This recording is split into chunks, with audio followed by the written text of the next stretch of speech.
Well, dahil dyan, hindi naman ako nang-rape pa. Last time, si Corina Sanchez. Ay, oo, ayan. Wala pong dilit iba, Madam Corina Sanchez. I would love to extend my deepest thank you and gratitude to you, Madam K. Sa Rated K! Ayan, and of course, meron din kay Iwaga. Kay Iwaga? Thank you po. Oh my God, meron ka din! Huwag ka naman, okay lang yan.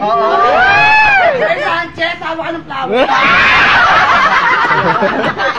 Okay, ngayon pumapalakot na kami sa mundo ng social media at nabibigyan ng pangalan. Ito po ay aming pinagtatrabahuhan. Hindi namin ito pinulot, hindi namin ito kinuha na walang paalam.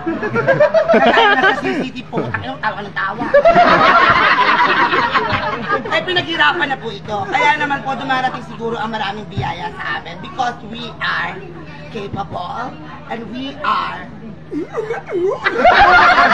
Okay, hello Mr. Sanchez. Gaano na po katagal ang inyong pong brand na babak? 5 years. So for 5 years in a row, siya po ay manufacturer at formulator ng nasabing pabango. At ang pabangong ito ay made of 100% oil, ano? Oil-based. Kapag oil-based, ano ibig sabihin? Tumatagal. Wow! Hindi yung isang spray mo lang, wala na. Kaya,